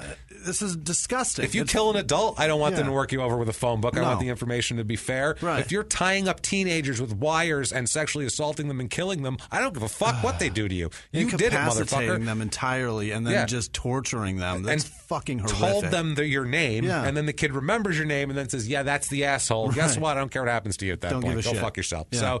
So, he admits to everything. They introduced that as evidence, obviously, his statement into court. On July 13th, they charge Davis with 10 criminal counts, and they say they're going to ask for the death penalty. Good. Good. This is a good one. This is one of these where we're like, good. We don't feel bad. No. Frank Davis initially plans an insanity defense based on all of this here. Now, the pretrial, we'll get into where he gets his insanity from, in addition to being horribly abused at that institution. Yeah. There's a reason why he was in the institution, which we'll get to. Okay. Davis's lead attorney here, George Hoffer, has just 2 years' experience, which is not what you want in a trial lawyer. Not a death penalty trial. Yeah, he has worked as both a deputy prosecutor and a public defender, but he has no experience with jury trials. Zero capital cases. Perfect. He is aided by an experienced co-counsel, but he's the guy talking, so it doesn't fucking matter if you're. That guy can help you with your briefs and shit, but when you get up in front of the jury, if you're going it doesn't matter. You're blowing it for your client, which is good in this case. I hope they give him. Wasn't that in My Cousin Vinny when he did that? The guy came up and just stuttered through the whole thing. Yeah. The initial defense attorney. He was very measured behind the scenes and telling them what's going to happen. He got up there and he's just fucking clammed up. And they're just like, holy shit. That's what I mean. It doesn't matter who you have helping you if you're the guy who has to talk. So there's Humphrey and Hofer. Hofer's the main lawyer. Humphrey is the assisting lawyer. Humphrey even assisted with the jury selection because he has handled several capital cases. So he's doing that. His lawyer, the inexperienced one, Hofer, actually is smart enough to know that he argues that there's an aggravator, because in the death penalty that there's murder and there's an aggravator that makes it death penalty worthy. And the aggravator of lying in wait in this case, there's child molesting and there's lying in wait. There's two aggravators here.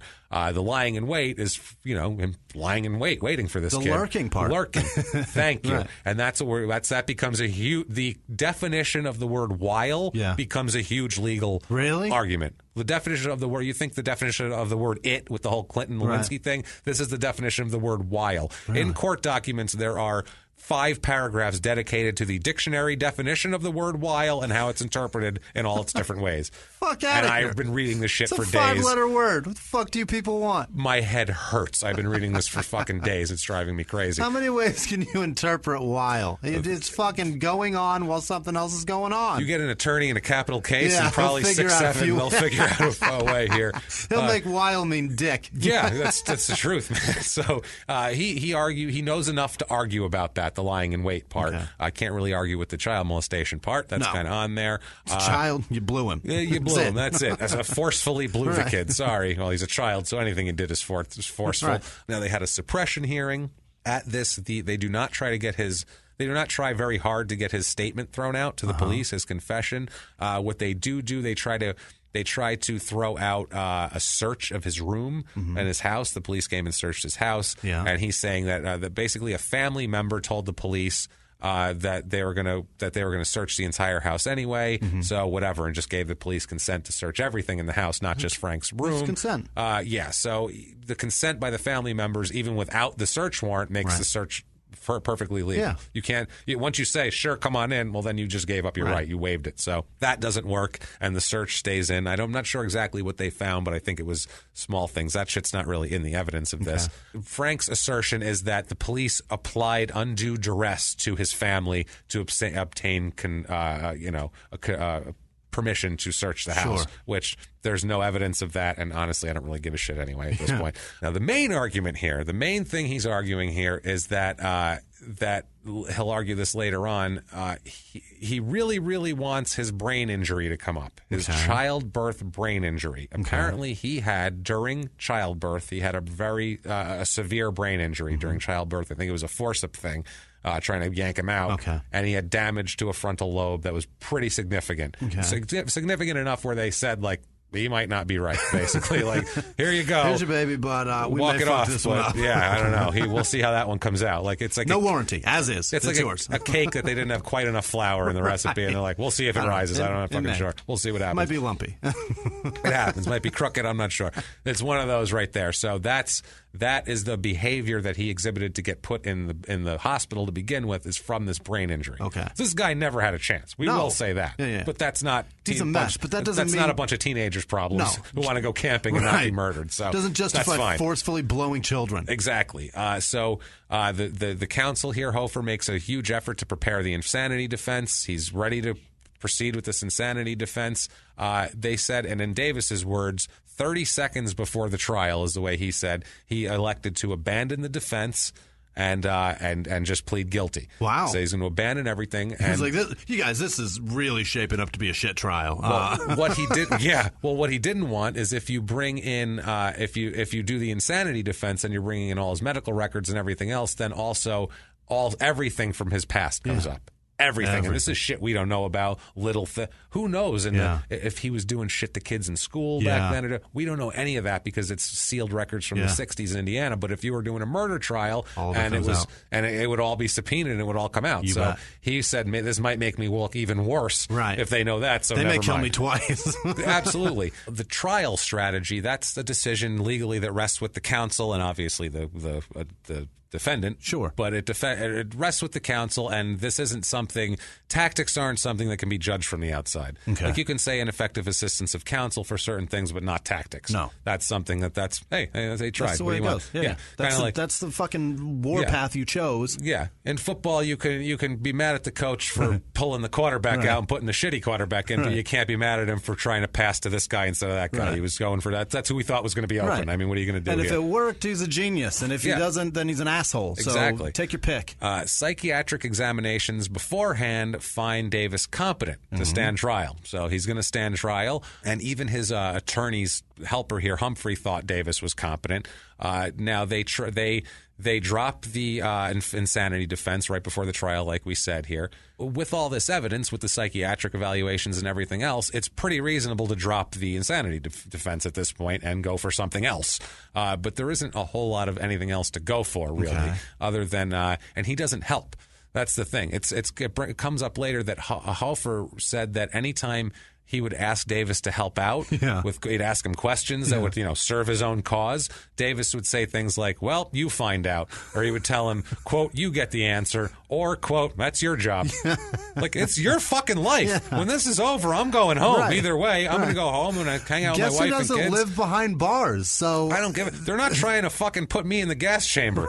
Understand? Like, I am going to go home, no matter your what life happens. Depends on what I say. So this is kind of your job. This is all you here. So January 13th, 1984 is the trial, the beginning of the trial. Now, as the trial starts and they start everything, they say, nope, we're going to plead guilty, never mind. So they call it off. And we've seen this a few times. It's like, I don't know if they're bluffing for a deal, and they get up to it and they're like, okay, never mind. They start thinking about like what the prosecution's going to say, and they're like, we really don't have much. Let's just fucking take whatever they got. But we blinked. It's a game of chicken, and they blinked. So he pleads guilty to attempted murder,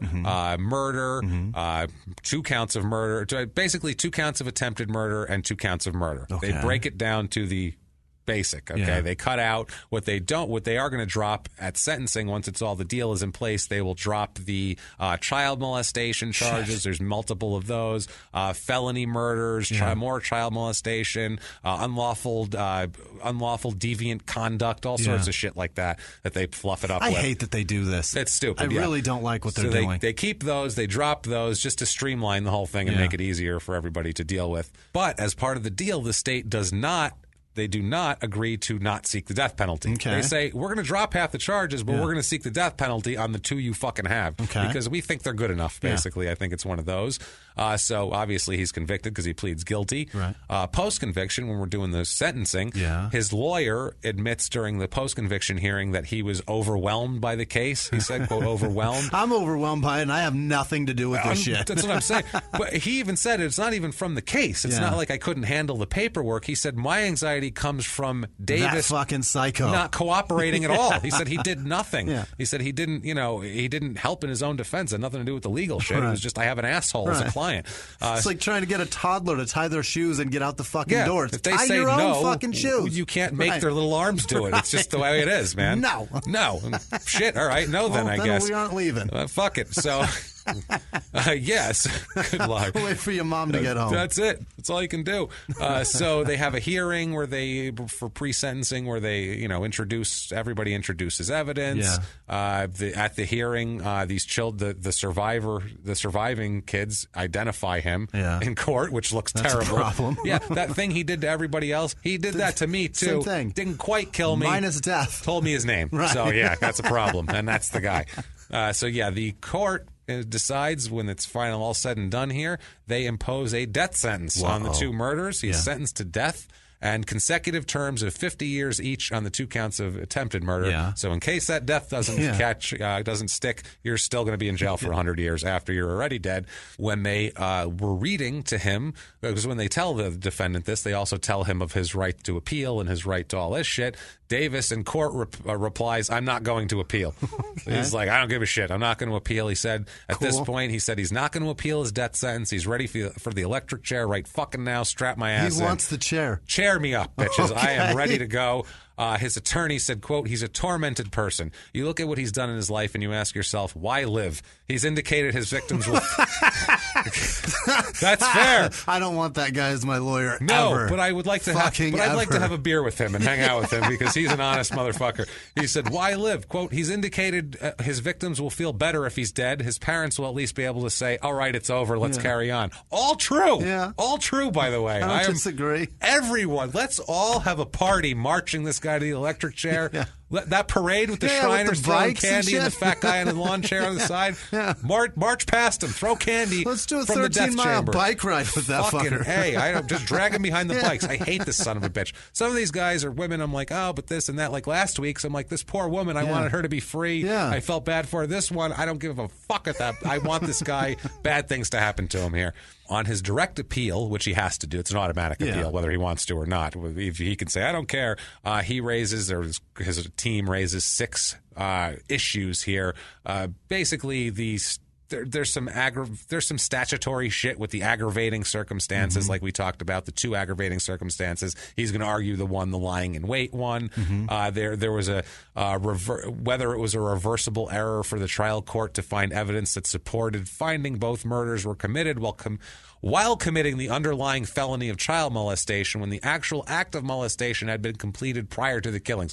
So he's saying, look, molestation wasn't part of the killings because I molested him, then I killed him. Jesus. I didn't molest him while I killed him. What the fuck? And that's the while thing we're talking about. Okay. That's literally what he argues. It's while. I didn't kill him and molest him at the same time. That would be silly. I couldn't reach his throat with my mouth on his cock. Obviously, how could I? That would be ridiculous. Duh. Jesus Christ. Jesus fucking. We've all been molesting a kid and figuring out, can I kill him now or do I have to wait till I'm done here? Everyone's been in that position. You're Holy 15, shit. You're too tall. I can't reach your throat. Fucking asshole this guy is, man. Asshole. And also, too, he says that the court didn't look at his mitigating circumstances quite enough. Blah, blah, blah. But you've got to...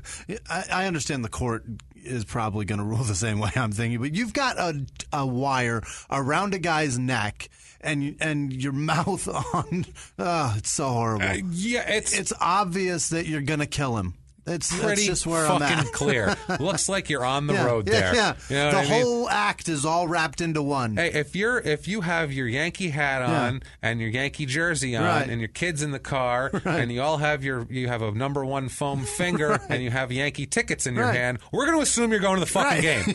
Just going to assume you're headed to the fucking game and you're pulling into the parking garage to go there. We think you're going in. Right. I think it's reasonable to assume that. No doubt. Exactly. It's not the like wire's his foam finger and the blowjob is his Yankee hat. Unbelievable. Yeah. So fucking jerk. Ridiculous. So they argue the lying in wait thing hugely. That's what they're arguing a lot about, the lying in wait. The law says lying in wait requires the elements of waiting, watching, and concealment for the purpose of taking a victim unaware. Okay. So basically him sitting there waiting and then shouting out to him when he concealed himself in the railroad tracks and then shouted out to him and that sort of thing. So that's what they're saying that is. And I think it is because he was planning. It was even worse than lying in wait. Stalking. It's exactly. He's predatory behavior. It is exactly what that is. And he used the words lurking around in his own words. So that was used against him, obviously. They're like, what's the difference between lurking around and lying in wait?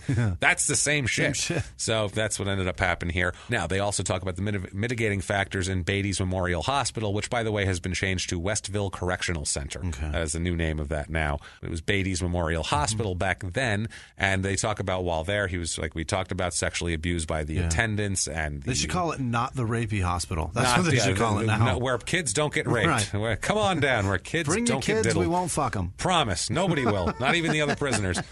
So they keep showing in evidence how the attacks on him as a child, Frank Davis, in this institution were strikingly similar to the attacks he perpetrated on these kids, which makes perfect sense. That's what people do. That's exactly what people do. The court finds also, they say the court finds some insight as to why the defendant has behaved in the manner that he did by this evidence, but the court determines that the evidence is simply not sufficient to show any justification or excuse for the acts perpetrated by the defendant upon these persons. Good. No shit. Yeah. Don't care. Basically, it happened, didn't matter. Don't matter. Unless the kid was holding a gun on you saying, blow me and strangle me, there's really nothing you can fucking say to that. And even then, on the direct appeal, the Indiana Supreme Court affirms the conviction by a 5-0 vote. Wow. Yeah, they unanimous. said, fuck you. And they keep the death penalty, too, on a 4-1 vote. And the one dissenter, I believe, is the one that dissents every time. They don't believe in the death penalty. So it's one of those, like we used to have Thurgood Marshall that would do it on any Supreme Court case. He'd always be a dissenting opinion saying it's cruel and unusual punishment. Just to be the guy.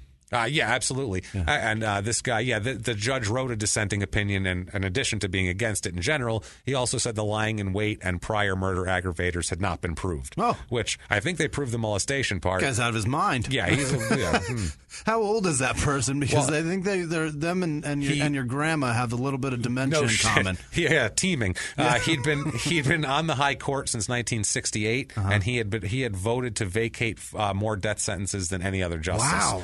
It's Justice Roger O. DeBruler. That is a fucking unbelievably. He's probably dead now. I'm going to go ahead and say. Probably, but that is a very forgiving person. Jesus. He voted to vacate 64% of the death penalty cases in front of him. It was 48 out of 75. That's somebody that hates the prosecutor. Yeah, I got stats. That's right. I got fucking stats on what some Indiana State Supreme Court judge did on his death penalty cases. That's right, bitch. 64%, motherfuckers. What's up? Patreon.com/crimeinsports, That's baby. The one. March 17th, 1986. He's in prison. He's on death row in Michigan City, which is Indiana State Prison there. There's a huge uprising in death row by the inmates, including Frank. Really? Including Frank. At 9:30 a.m., they take over over the cell block with using sharpened broomsticks to Sounds take. About right. It's crazy, man. It started during the recreational period, and shit got crazy. They ended up holding these people. They held them for 12 hours. Okay. They originally took 3 hostages and ended up releasing one of them and had 2. There was 14 inmates in this whole thing. The whole point is they're arguing about the inmates are pissed about the overcrowding. Yeah. No injuries were reported. Yeah. All these inmates wanted was their demands heard, and they want more room. They want more room. They want more something. Like I said, they admitted. It's funny, the one they released was a prison administrator 4 hours into it, and they allowed her. They would release her if the prison officials let the inmates talk to a newspaper reporter and give them cigarettes, milk, and iced tea. So they wanted that too. But give us some cigarettes too. Jesus. Somebody wanted milk. I don't know. And iced tea. I mean, I can understand. Yeah. Nobody wants caffeine in this motherfucker. Nobody. Cigarette and iced tea. You being tired. I guess. Yeah. You're a little parched. A little milk. You might want. But milk is fucking crazy. You know, someone that's just been dying for a bowl of cereal the whole time they've been in there. That's some lunatic talk. Why do you want a milk, you weirdo? It's fucking weird, man. They did ask also for drugs to stay awake. Okay. They asked for like uppers so they could stay awake. Want some NoDoz and maybe some Coke. The officials wouldn't give them that. Though. Okay. They wouldn't give them that. Yeah. They finally agree to release both the other hostages after they get to talk to a reporter for 10 whole minutes. That's what they wanted. They wanted 10 minutes with a reporter. Their whole thing was, the reporter said, quote, they basically said that being electrocuted is their punishment. Their punishment doesn't have to include shakedowns. Okay. Which, but you're on death row for a reason. We got to check you out every day. You're the people that we're going to feel least sorry for. Right. If you're guilty, obviously there's a lot of people on death row who aren't guilty, and probably a few of these guys. Right. But if you are guilty, there's a reason why we don't care what How happens. Scared would you be if you're that fucking reporter that has to go into 14 lunatics that are armed with sharpened broomsticks? Sharpened broomsticks. Yeah. Like you're on, it's like you landed on some sort of island like 300 years ago. You're like, where are we? And they're poking sticks at you. Holy shit. You got to go visit Lord of the Flies and have to take their statement. Yeah, man. Fuck that. Absolutely. So this all happens in 86. They make an agreement with little concessions from the prison officials, and the agreement included a promise that no physical retribution would be taken against the inmates, and that a promise that the Corrections Department would say it favors one cell each for death row inmates because they're double bunked in death row. Ooh. It's like, we're dying, we can at least have our own space. And so the Corrections Department now promised that when they go to the state next and it's discussed,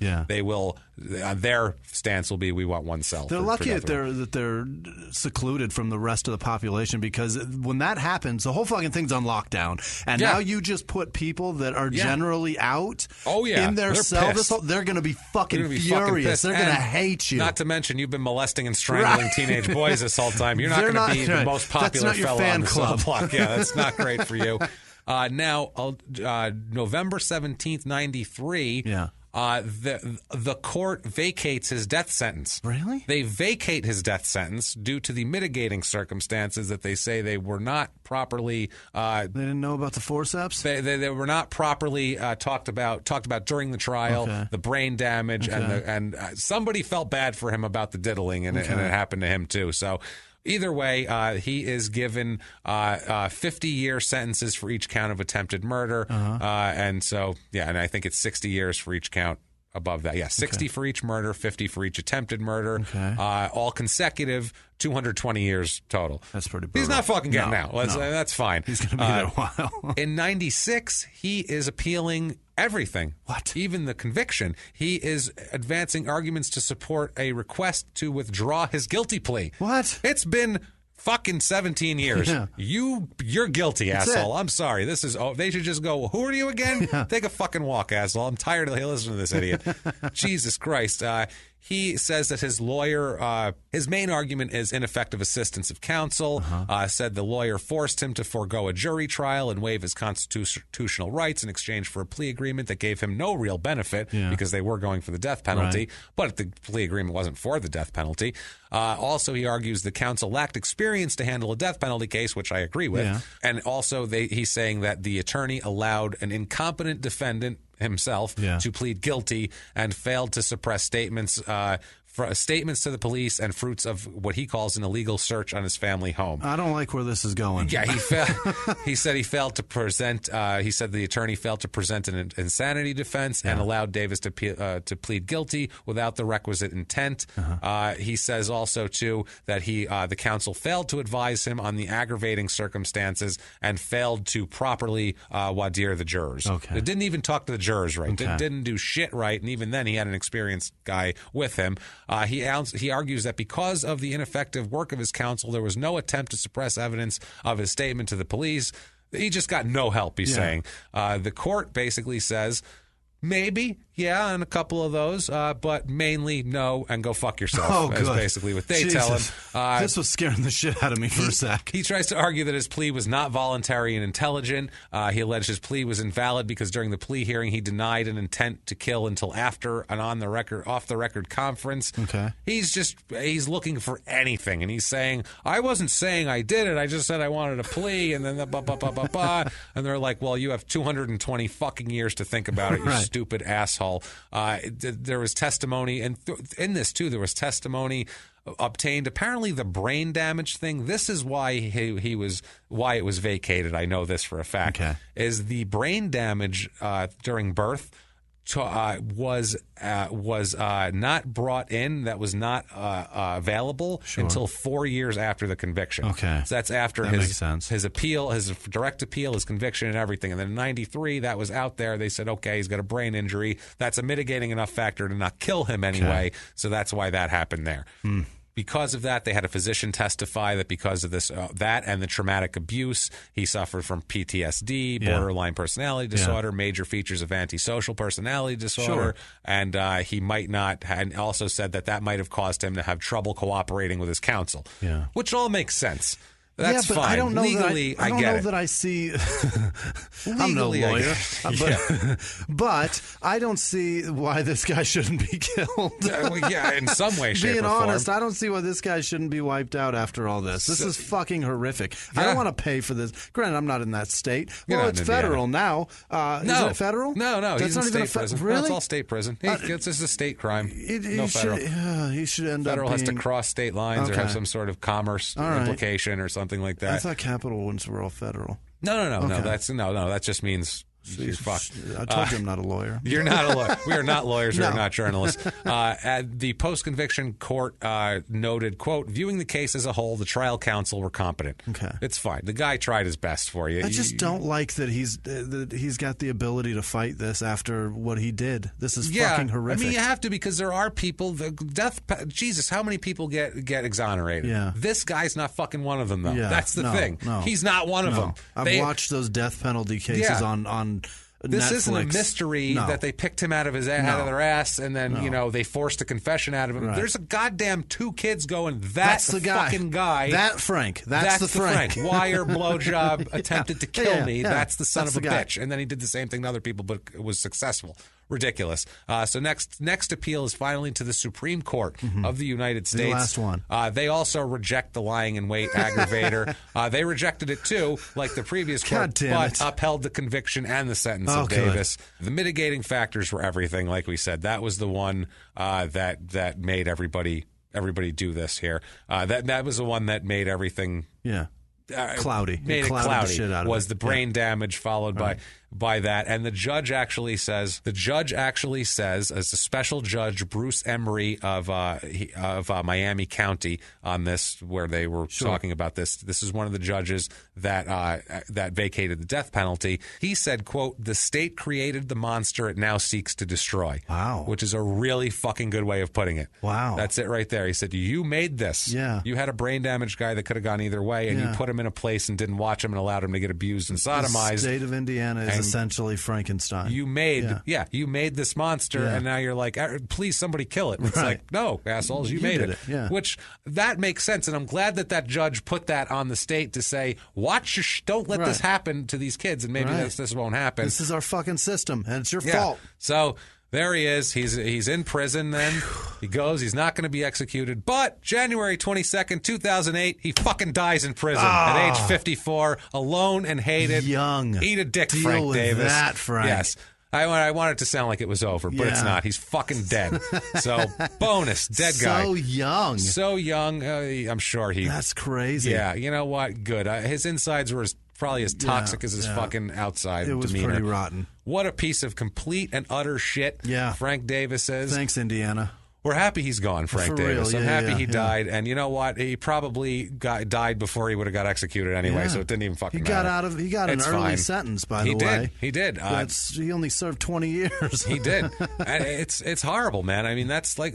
I feel bad for anybody who is actually in that situation where he was as a kid, who was put in it, honestly, through no fault of his own, really. He did some shit, but it was because he had brain damage, and they put him in this hospital, and they did create him. Warped him. They created him, but then at some point, it's like, I don't care who created him. We need to be safe and not have our kids be strangled in the woods. They made a bad Deadpool. Yeah, they really, really fucking did, man. They really did. Holy shit. That's a crazy story. If you like that story, or like we should say more accurately, if you liked our telling of that story, please get on iTunes. You can give us 5 stars. It would make our day. It really would. Those mean the world to us on the business end of this. They drive us up the charts. They make us look important. They do. They do. It's everything to us. So please get on there. If that's not enough, like we said, patreon.com/crimeinsports. Crime in Sports. Also, you can make a one-time donation on PayPal. Our address there is crimeinsports@gmail.com. Crime in Sports. That's the one there. And we want to just quick before we do shout-outs. We're going to do shout-outs in 1 second. We just want to tell you how thankful we are for all of your donations. We really are thankful for all of your donations. We have had so many problems here. We've had so many problems with a certain provider of ours that doesn't want to pay us the money they owe us, and now can't get ads on the show for us.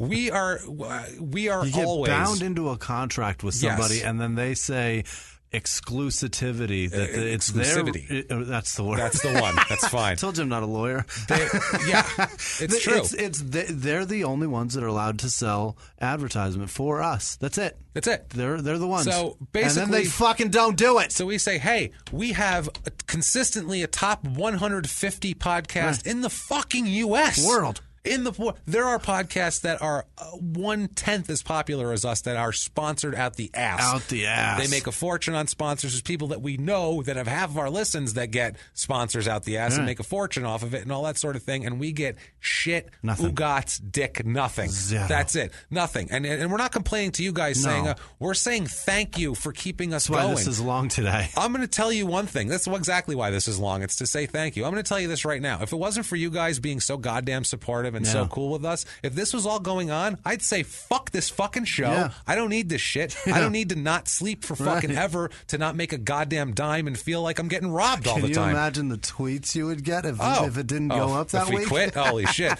But I mean, I would. I'd say we're taking a hiatus till our contract's up because I'm not fucking making these people another goddamn dime. Right. I'm not driving fucking traffic to their site, if nothing else. Right. Even if you're not making it off of sponsors because you somehow refuse.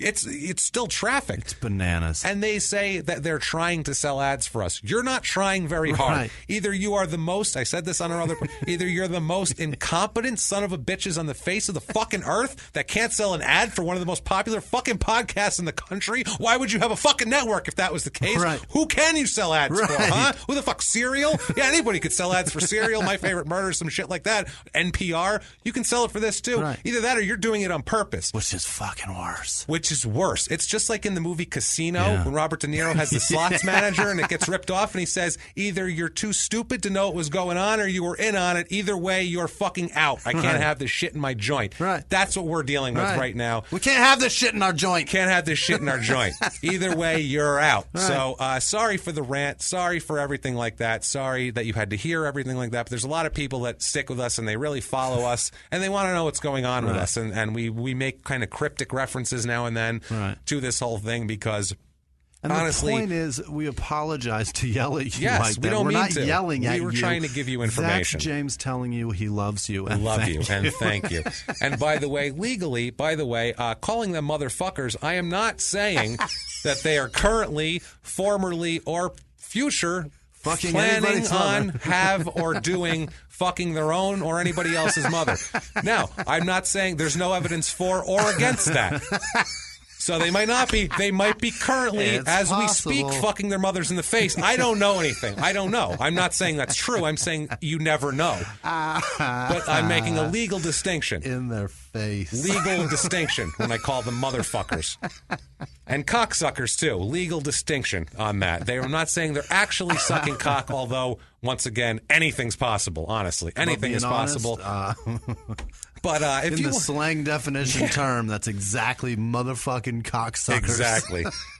Yes, that is a fact. If you would like to get a hold of us, by the way, please, we're really friendlier than we just sounded. Please, you can get a hold of us on Twitter at MurderSmall, Facebook.com/SmallTownPod. You can email us over at crimeinsports@gmail.com. You can. And we have a long list of some of the most amazing goddamn people on earth that made it so that rant isn't as important as it could be. Right. Because you guys keep us afloat and you guys make it so it's like, you know what, I don't even care about them and their sponsors. We're doing it for these people. You guys, this is the credits for the show, as you said last time. It's the credits. These are the producers of this show. You guys are the producers. And, real quickly, Alita White, last week's show with Barbara Peterson, she found her. Yes, that's amazing. She's a fucking sleuth detective. Well, she found her through a friend, right? Through friends, her relatives on Facebook. See, found all them and searched through them and then found her. Bang, she's living. Yeah. She's alive. She's well. She's remarried. And I'm not going to fucking tell her. She doesn't want to be she found, lives obviously. in Maryland somewhere. She's doing great. She's alive and doing well, though. That's what we wanted to not get to in you prison. guys. Not in prison.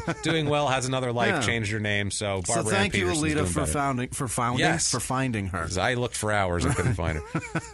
Leslie Chatham, Peter Aylett, L. Camille Anderson, Bill Belichick's World Podcast. I haven't heard it. I haven't listened to it at all. The Patriots, but they support us. Thank you, guys. I love that. Thank you. Thanks a lot. Take some time out of your day and find Bill Belichick's World Podcast. Give it a listen. Nathan Lewis, The Daily Pickle. I don't know if that's a podcast or what that is, but I dig it. Jennifer Tigney, Alita White, obviously, Rebecca Oxford, Kay Halfpenny, Lisa, Eric Madison, Melissa Butler, Mary Clay Reedy, Claire Tremblay, James Bond Simmons, Krista Morris, Thomas Butler, Heather Fowler, Patrick Patrick Stockland upped his pledge, and while recording this, we got a new donation from Chrissy Ann Castaldi. Thank you. She's very generous one, too. She's done that before. You're unbelievable. Thank you so much. Yeah, seriously. For real. Heather Fowler, I think I said that one already. David Lope fan got his father into this as well, which is pretty funny. Hey, it's a family thing. Hillary Price, Kimberly Baum, Byron Bell, Lori, Melku. The look on Jimmy's face right now. I have sheer panic. You look like somebody just let the air out of you completely. You're like, Lori Melku, Marissa Rebar, Meg Markinkowski. Damn it. You could just physically watch the wind just come out of your I have human so being's much sails. Confidence as I start reading it, and I'm just like, fuck it. I'm not I don't have get this it. right. Shit. Meg Markinkowski, Estee Langlace, Manj Sanja in Elvern, England. Terrific Love guy. you, Manj. Jordan with a Y, Mariah Noah, Mariah Menhir. That's the one that I ruined her name with, like Marie J or some shit. Yeah. It's Mariah. Mariah right. Menhir. Well, sorry we fucked your name up, but we Tyler love you. Marsh, Erica Chase, Rachel Ray, Charles M. Speck, Ryan Anderson, Sol Meck, Greg Zidanick. It's got to be. Or Zidanic? No, it's Zidanic. All right. Anyway. I'll buy that. Peggy Laprelle, Charlie Sarah Spence, Chandel Whitney, Morgan Spinks. God damn it. I'm such an idiot. Almost. Morgan Spinks, Sarah Sophie. You got and this, the Jimmy. last page, we're right near the end. This is awesome. how fucking amazing This is how amazing 3 you guys are. pages Thank you, guys. of people that fucking give a shit. As angry as I was 3 minutes ago, it's all melting away. It's melting away, honestly. And With each name. my heart is fucking warmed over. So thank you guys so much. I'm going to go home happy tonight.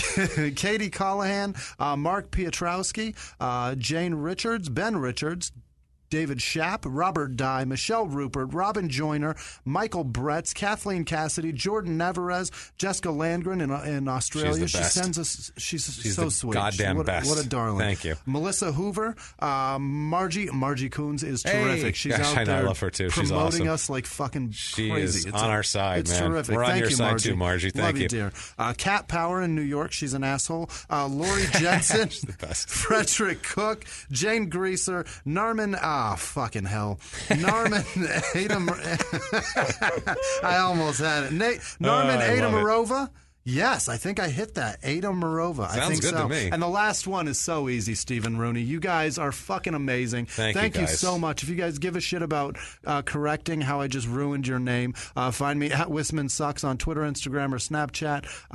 Interact. And that's my favorite part about this, I think, is really hearing from you guys and seeing the different characters, the different personalities, the different people that listen. It's fucking fascinating. It is. We've said it before. How We can't believe it, everything honestly. from women that knit in their 60s down to fucking 20-year-old college kids that just want to hear a story. It's cool, man. And we thank you guys so much. We didn't expect to have such a wide campfire. Yeah. You know what I mean? Not to use a camping term.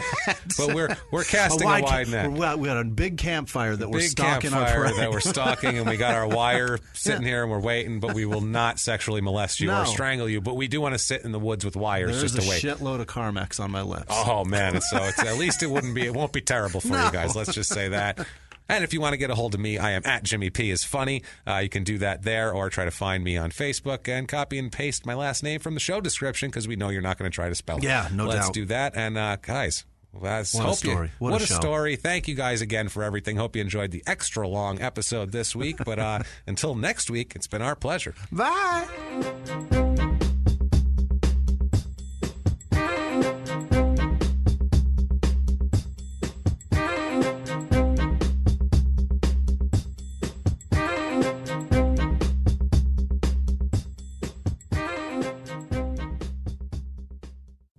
If you like Small Town Murder, you can listen early and ad-free now by joining Wondery Plus in the Wondery app or on Apple Podcasts. Prime members can listen early and ad-free on Amazon Music. Before you go, tell us about yourself by filling out a short survey at Wondery.com/survey.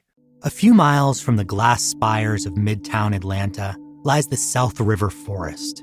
In 2021 and 2022, the woods became a home to activists from all over the country, who gathered to stop the nearby construction of a massive new police training facility, nicknamed Cop City. At approximately 9 o'clock this morning, as law enforcement was moving through various sectors of the property, an individual, without warning, shot a Georgia State Patrol trooper. This is We Came to the Forest, a story about resistance. The abolitionist mission isn't done until every prison is empty and shut down. Love and fellowship. It was probably the happiest I've ever been in my life. And the lengths we'll go to protect the things we hold closest to our hearts. Follow We Came to the Forest on the Wondery app or wherever you get your podcasts. You can binge all episodes of We Came to the Forest early and ad-free right now by joining Wondery Plus.